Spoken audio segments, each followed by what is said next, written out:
Joining me now via Skype is four-time U.S. Ambassador Christopher Hill. Ambassador Hill, I want to ask you about these dissent cables. It's my understanding that the function is for State Department officials to voice their concerns, and it's not that unusual that they do that, but we've learned 51 signatures are on this memo. In your experience as a diplomat, especially during post-invasion Iraq, have you ever seen a cable with this many dissenters?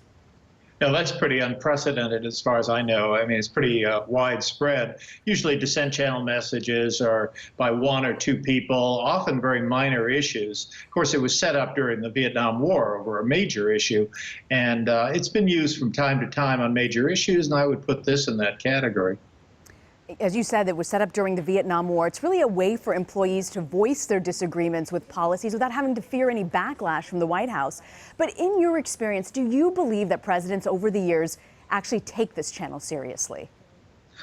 I have not, frankly, seen too many examples where it has been taken seriously. And often it's a symptom of some other problems. It's a symptom of some failure of communication within the system. There's some pent-up frustration. I mean, one shouldn't have to resort to a dissent channel message, especially if you're in the policy process. You should be dissenting via various interagency meetings and trying to, win the day there. So it is kind of unusual. And I think it speaks to some kind of communication issue. It's well known that many people in the State Department are frustrated by what they regard as micromanagement on the part of President Obama's National Security Council. So it could be these kinds of things going on. Interesting. And how much pressure, if any, is this going to put on the Obama administration? He's only got 7 months left in office. So how likely, if at all, is he going to adjust his course in Syria this late in the game?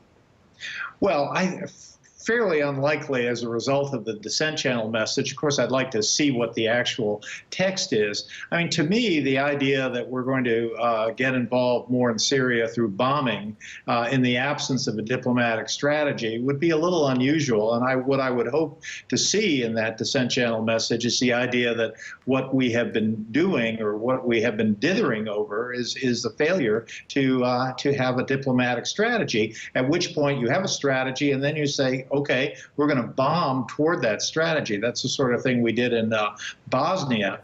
But to just say we need more bombing to somehow level the killing field, I'm not sure that's something usually diplomats really like to try to make. How much of a difference do you think this particular cable and the current state is going to have on the next administration when they're drafting their own Syria policy? One way or another, this administration or the next administration has got to get more involved in Syria. It is really the cancer that is metastasized throughout the Middle East. It is causing a lot of the Sunni-Shia issue going on. It's exacerbated the Saudi-Iran relationship. So one way or the other, an administration has got to be much more involved in Syria. And I would suggest they start with saying what it is we would like to see in Syria. What is the diplomatic way forward? And so far, we've failed to articulate any such thing except to have a ceasefire and elections. And those are bound to fail until you know what the eventual future should look like. Do you believe, Ambassador Hill, that bombing, the strategy that most people are articulating in this cable apparently, is bombing and taking on more military targets from the air going to make a difference on the ground in Syria?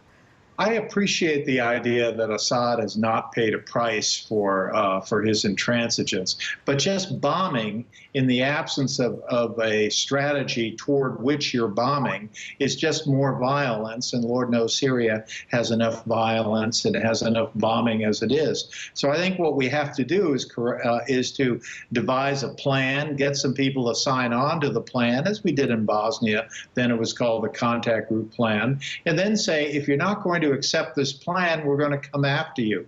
And then bombing is in respect of a diplomatic plan. But the idea that we're going to bomb in order to somehow level the killing field, I just don't think there's much evidence that that sort of thing works. Ambassador Christopher Hill, thank you for your thoughts. Thank you.